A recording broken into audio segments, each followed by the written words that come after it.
தியானத்தை முறையா பயிற்சி செய்யறோம் அப்படிங்கும்போது அது சில பல ஆண்டுகள் ஆகும் நம்ம இதெல்லாம் மாத்தி அமைக்கிறதுக்கு. ஆனா கண்டிப்பா நடக்கும்.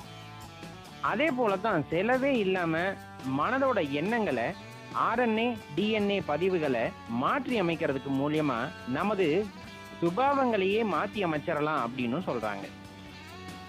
ஒருத்தர் மனசை அடக்கிட்டாங்கன்னா அந்த அடக்கப்பட்ட மனம் அப்படிங்கிறது நம்மளோட நண்பனா தான் செயல்படும். மனசை அடக்கணும்னு முயற்சிக்கும் போது அது அடங்காம தெரியும் பாத்தீங்களா, அதுதான் நம்மளோட முதல் எதிரி. வெளியெல்லாம் எங்கேயும் போய் தேடாதீங்க, நம்ம மனசு தான் நம்மளோட முதல் எதிரி.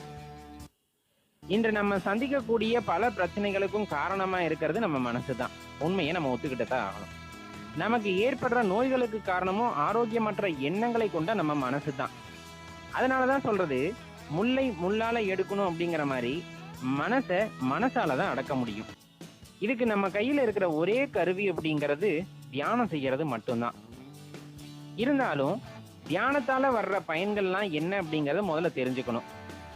தியானத்துல 4 நிலைகள் இருக்கிறதா சொல்றாங்க. அதாவது ஒரே விஷயத்துல அல்லது ஒரே பொருள்ல நம்ம மனசை செலுத்துறதுக்கு பேர் தான் முதல் நிலை.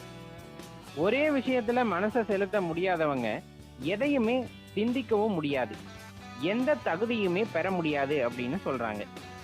ஒரே விஷயத்துல மனசை செலுத்தி அதுல முழுமையா ஈடுபடுவது 2ஆம் நிலை அப்படின்னு சொல்றாங்க.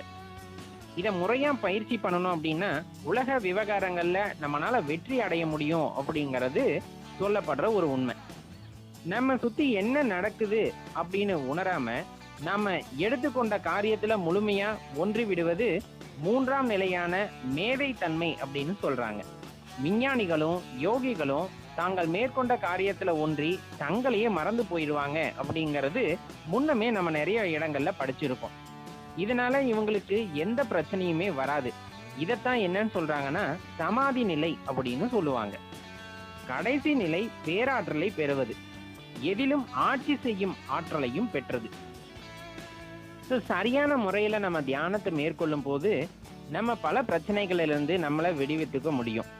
முக்கியமா சொல்ல போனோம்னா நம்ம உடல்ல நோய் தாக்குறதும் சரி, ஆரோக்கியமா இருக்கிறதும் சரி நம்ம மனசை பொறுத்து தான்.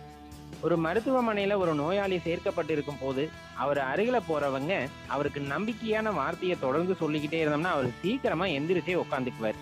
ஆனா அதுக்கு பதிலா நம்ம என்ன பண்ணுவோம்னா, போறவங்க எல்லாம் துக்கம் விசாரிக்கிற மாதிரி கேட்க கேட்க நல்லா இருக்க அந்த மனுஷனும் நம்மளுக்கு நோய் வந்துருச்சு போல அப்படின்னு நினைக்கும் போதே அவர் நோய் வாய்ப்பட்டுறது தான் உண்மையான விஷயம். இனிமேல் அப்படி போகும்போது 4 வார்த்தை ஆறுதலா பேசுங்க, இல்லைன்னா அங்க போகவே போகாதீங்க. அவரு பாட்டுக்கு நல்லாய் வந்துருவாங்க. மேலும் தகவலுக்கு எங்க சேனலை மறக்காம சப்ஸ்கிரைப் பண்ணுங்க. நன்றி.